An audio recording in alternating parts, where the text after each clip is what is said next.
Hey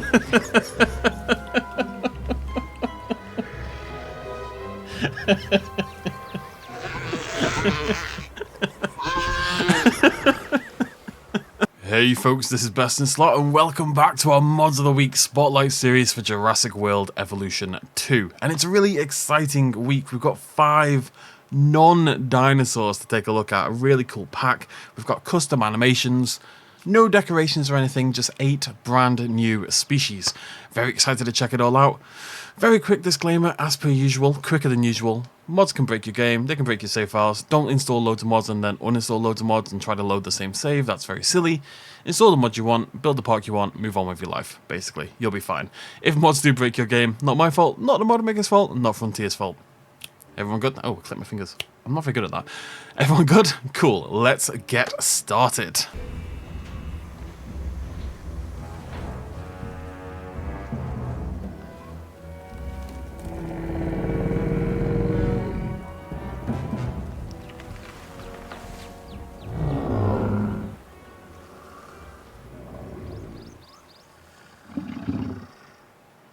Okay, very cool. Still exiting, technically. So, anyways, the first 4 species we're going to take a look at are part of the Pleistocene Pack by Master Dude. 4 new species, all from the Pleistocene era. And our first animal in the pack is this one right here. It is the Dinotheum, our elephant-like proboscidean, is that how you pronounce that, from Africa to Europe to India, of course, from the Pleistocene era. Now, this is really cool. This has custom animations. The trunk and the weird falling down, looping lower jaw, they can move individually. It's got custom animations for drinking and eating and social and all this kind of jazz, preening, all this kind of stuff. So I'm really excited to hopefully... Okay, first of all, I think we're about to see the social animation. Let's go check this out over here. You stood in a terrible place. Maybe if I swap to midday, yeah, that's better. There we go.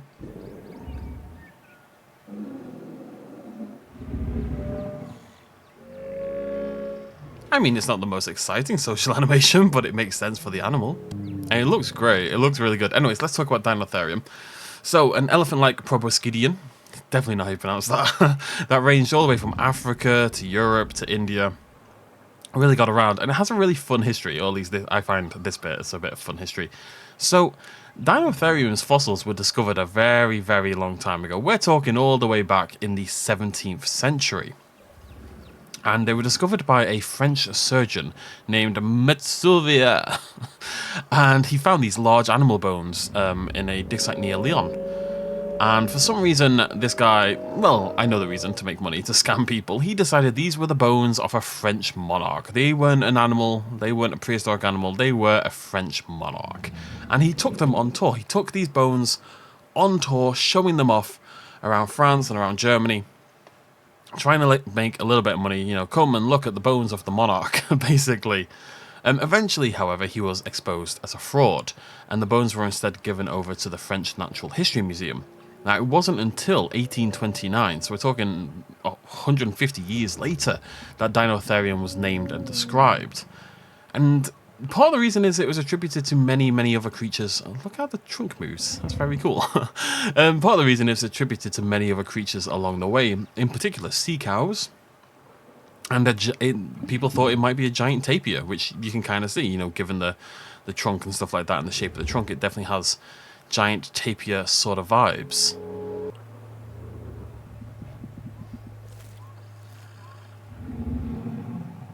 There you go, there's the preening animation. The trunk does go... Oh, it looked great that time. Look at it curling its trunk back and giving itself a little scratch. And same deal again, we've got a fully custom animation there on the drinking, using the like a modern elephant, using the trunk there to lift the water into its mouth. Very, very cool details. And same kind of deal there with the eating animation as well. Again, using that trunk to tear the leaves off and lift them up into the mouth. Really cool levels of detail. Huge shout out to Dude for doing this, because custom animation work, I cannot imagine how difficult that is, but it really gives the animals a life and a realism that they just wouldn't have if they were just plopped onto a dinosaur rig. So very, very cool stuff.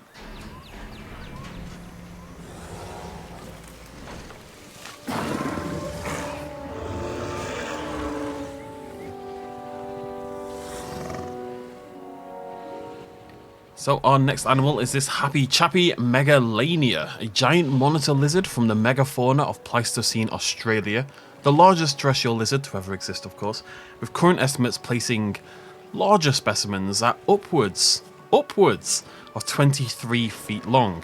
Now, Komodo dragons, big ones, gets like 10 feet long, so that should give you some context for just how humongous this thing really was.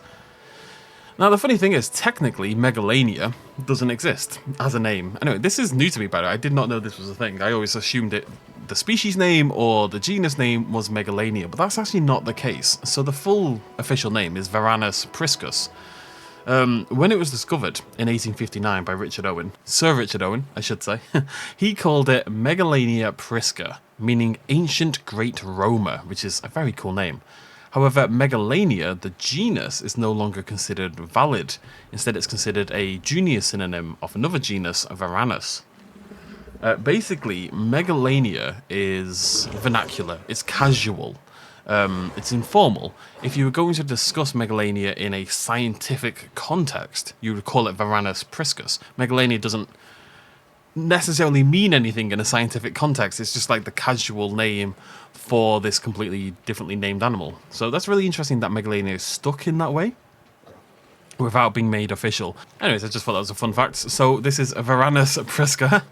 Prisca or priscus? It depends on... It's Varanus priscus or Megalania prisca because they are... It's the feminine and masculine iterations. But yeah, really, really nicely modelled again by Dude here. Has that kind of weighty sort of feeling to it, you know, especially with all the skin and the muscle and stuff hanging down here towards the front of the head. You've got that kind of segmentation you would expect as well, where the head feels a little bit separated from the rest of the body. Really interesting patterning. We see all the individual scales here as well. Little dapples of cobalt and rust colours in there as well. Really brings it to life. Really nicely textured, really nicely modelled. Feels like a monitor lizard, but feels like it's just it's an extreme monitor lizard, you know? Okay, don't know why it didn't work the first time, but there you go. Look at it rearing up onto its hind legs. Very, very cool. Again, completely custom, not on a dinosaur. Well, it's on a dinosaur rig, you know what I mean, but it's not on... It's not something the dinosaurs in the game ever do. This is doing it completely on its own, and it looks awesome. It looks really, really cool. Very threatening. And this, I think, is a threat display is the idea, right? Or maybe even a mating display. The two are often the same thing. Comes down a little awkwardly, the little flashing there. You know, you got to remember, custom animations are not really incorporated into the game. It's still very much a burgeoning technology, and probably always will be. But it's still very, very cool, and again, very suiting for the creature.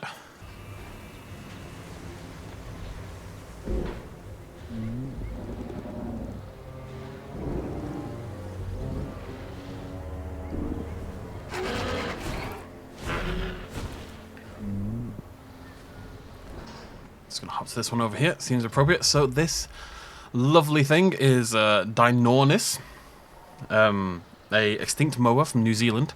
Possibly the tallest bird that has ever existed, with females standing 12 feet tall, which if you just picture that, is terrifying.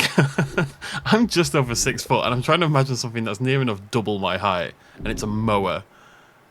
And it is fairly hard. Like, there's something about, because obviously dinosaurs got a lot bigger, but there's something about an animal that's so representative of something we already have. We have moas still in the real world. So something about taking that and making it double the size, which makes it more impactful than other large creatures, you know? Dinornis, funnily enough, we know some facts about it. So one of the fun facts about Dinornis, and one of the reasons I wanted to look at this one in particular, is because we know, based on fossil remains, that Dinornis had reddish-brown feathers, just like this one over here. And the feathers were likely hair-like in nature. You didn't have big, fluffy feathers. It had, you know, strands of feathers, essentially. Now, Dinornis, funnily enough, is...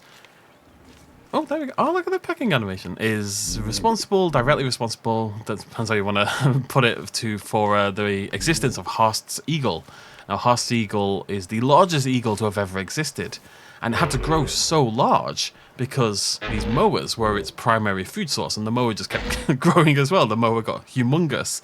So then naturally over time, Haast's eagle also grows larger and larger, so you also hunt its food source. Who knows how big they could have gotten if history hadn't gotten in the way. If they hadn't been hunted to extinction, etc., maybe they would be planetary sized. You just never know, folks. But another fantastic creature here. Has those strand-like feathers, like I've said, that we know the creature would have had.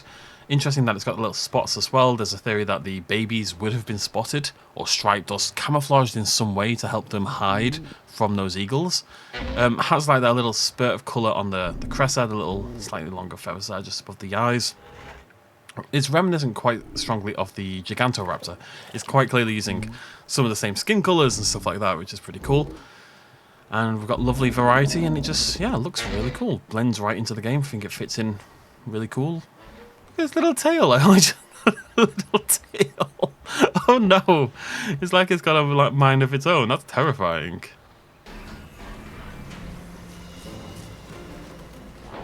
Aww.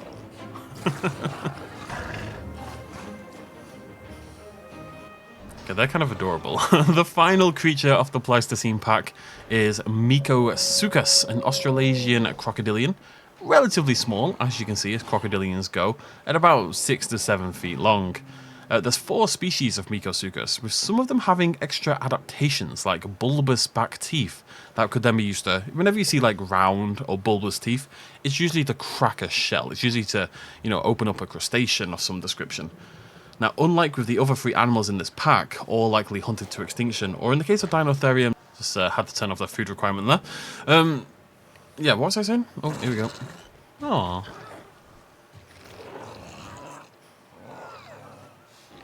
Aww.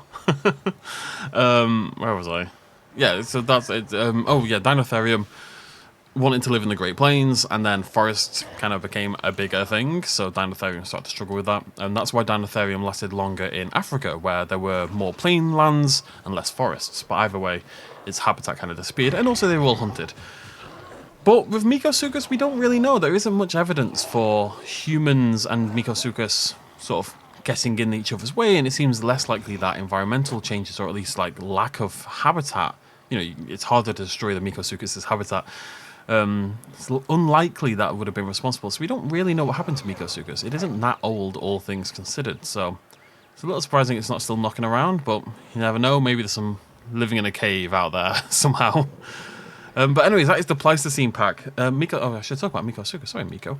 Yeah, Miko's really cute. Come here, let's get you into, let's get you onto over there near the water. Seems appropriate. Looks really cool. Looks really unique. You know, we've had a lot of crocodilians added to this game, but this one's got, it kind of looks a little bit like a dog. It's got a little bit of uniqueness in that way. Even scratches itself rather appropriately just there. It's got quite a small tail. It's tiny as well, which feels quite different as well. You see the legs jutting out the side there. Just has a really unique head shape that I really like. I feel like this skull shape and formation is quite different than the other crocodilians we see, and again has that slight dog-esque aesthetic to it.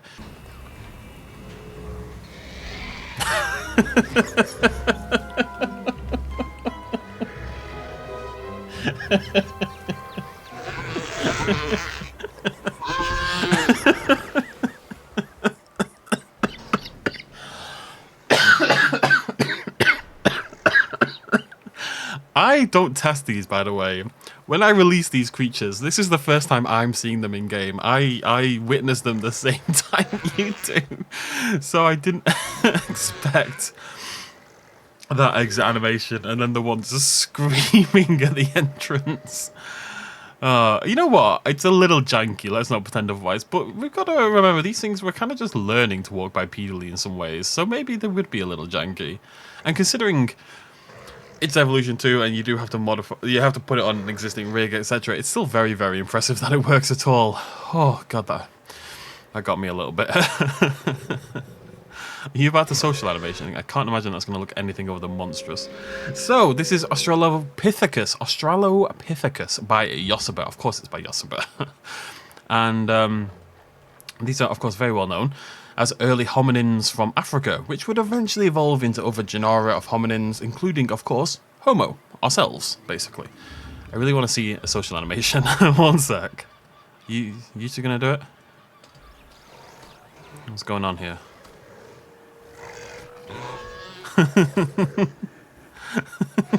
Is that? I don't know if that was custom or just how it looks when it gets rigged onto the dinosaurs. I don't think so. Anyways, yes, eventually into us. Where are we? Australopithecus actually has a huge number of species, 11 in total. Some are debatable and fragmentary, etc. But 11 species in total, which is tons. And the current belief is that one of those, Africanus, would eventually evolve into a new genus Homo, and then the species Homo habilis, and then that led to Homo erectus, and then that led, of course, to Homo sapiens, i.e. us. This is, however, very much still up for debate, even more than I realised, because cladistically, it's actually a little bit of a nightmare. Also, I just want to say, as I'm just watching it, it's like watching Ancestors. You remember that game we played? It's really good, actually. I was hoping for the sequel. I don't think it's going to happen. But it's very weird to see these in-game. It's very strange. It's cool, but it's weird. It's just a little bit too humanoid, you know? It freaks me out a little bit. Anyways, this is very debated. And as I say, cladistically, this is a bit of a nightmare. Because cladistically speaking, you've got a group, and then that group is consisted of a common ancestor, and then the descendants of that common ancestor. So if you think about it that way, logically, Homo sapiens shouldn't be called Homo sapiens. We should probably be called Australopithecus sapiens, and that has actually been suggested. Now, for me, that's the kind of thing that will just never ever happen. I think some things are just too wedged into both the public and scientific consciousness to ever change, and I think Homo sapiens may well be one of them. But you can see how logically it might make sense for Australopithecus to be the resounding genus name that we all kind of stick to. There's also Primus, or Primer is another one being considered. I can't really remember why. But either way, very interesting. And of course, Australopithecus, a huge part of our history regardless. You know, it is one of our ancestors, at least one of the species. It's me. Yeah, really good by Yosuba. Obviously, the walking's a little bit janky, but who is surprised? I like watching them walk around the tall grass. It feels like I'm looking back in history, weirdly enough. And between this and the mower and the Dinotheum and everything, you could build such a cool, like, Pleistocene era sort of park. Either way, very, very, very cool. Really well put on into the game. Like, I just don't know how you do this kind of thing. Looks great. Looks like an Australopithecus. I love that it's walking bipedally. That's really impressive. It's furry all over. That was added in an update. Looks a lot better now with the fur covering its entire body, and then little gaps here for the neck and the face, as you would expect, and sort of on the hands and a little bit on the chest. Bo's been working out. I just love watching them. I really just love watching them. They're great. Yeah, big shout out to Josper. Does a lot of weird mods, but sometimes the weird mods are really cool, and this is definitely one of them.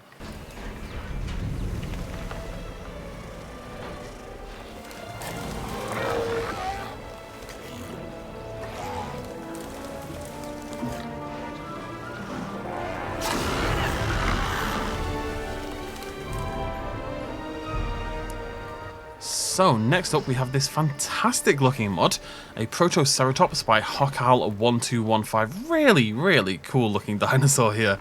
Protoceratops, of course, very famous, a small basal ceratopsid from late Cretaceous Asia. And I would suggest maybe the most egregious, but definitely one of the most egregious exclusions from the Evolution 2 roster. But in the meantime, Hocal has given this absolutely beautiful rendition of the creature. Small by ceratopsid standards, of course, but still 8 feet long, 230 pounds. And apparently, news to me, the juveniles of Protoceratops could walk bipedally, much like the Australopithecus, which is kind of interesting to imagine. You can kind of see it in the body shape. They've always had a very strange body shape, the Protoceratops. This is a really, really cool mod. Actually, it comes with 2 different species. So we've got this second one here. This is the one with this big, huge crest, and there's actually a first one with a smaller crest and a special skin, so I'm just going to release that one now.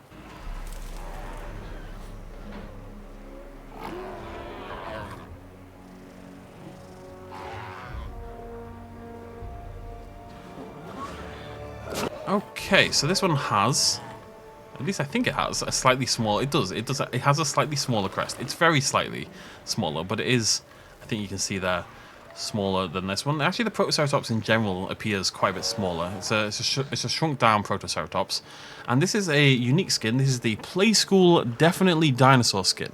Now that means nothing to me whatsoever, but I'm hoping it means something to some of you at home, so I thought I'd include it in the video regardless. Either way, I think this is a fantastic looking Protoceratops. Really cool, really unique. The head shape is utterly bizarre. I think the crest and everything's really well rendered.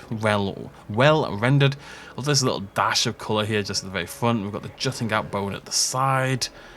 Really bizarre looking as Protoceratops. Should be really nice naturalistic coloration, except on this play school one, but the others look really good. I think it's a really, really good looking dinosaur. Shout out to Hokal at 1215 for this one.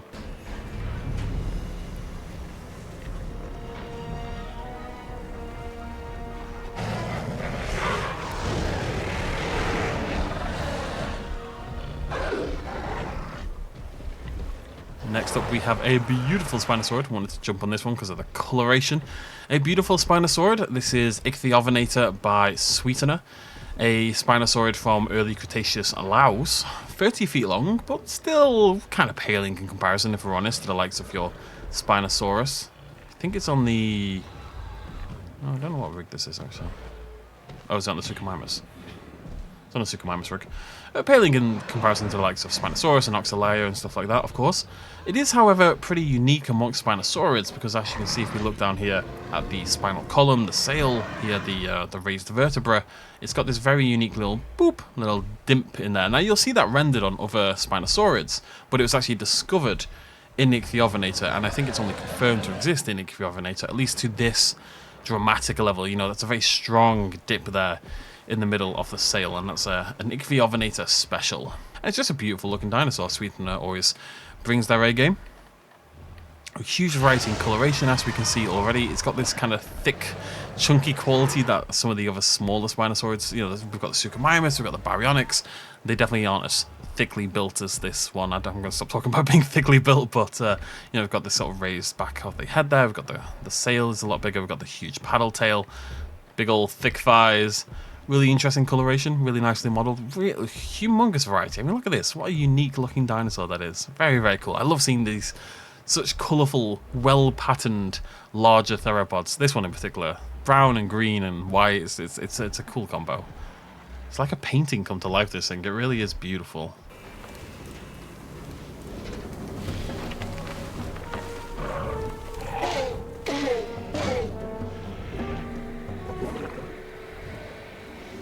You know, every time these dinosaurs release, I'm always hoping I've got one with a pattern. I don't like... Oh, what a beaut. So, this is Dakotaraptor by Hassan Wakatri, of famous Dromaeosaurid from the Hell Creek Formation of the late Cretaceous. Or is it? Dun dun dun. See, Dakotaraptor has bounced around a little bit. In a 2019 study, it was actually moved over to how do I pronounce that? Ununlagadae. Ununlagadae. And then in another 2019 study, a little bit later on, it was put back as a dromaeosaur, but it was put back as a eudromaeosaur, a basal dromaeosaur. Now, part of the problem is Dakotaraptor really doesn't have good fossil evidence. It's very fragmentary, and there's some suggestions that the Dakotaraptor specimen we do have is chimeric in nature, as in it's built off various different dinosaurs, or at least 2 different dinosaurs. It's not all Dakotaraptor. As it stands, we can't really confidently place the Dakotaraptor as a dromaeosaur. What we can say is it's a Maniraptor form. Maniraptora form, I should say. And that's a clade of dinosaurs, including birds, that are birds or more closely related to birds than they are related to Ornithomimus. And I just want to look at this one. This one's... I really like this one.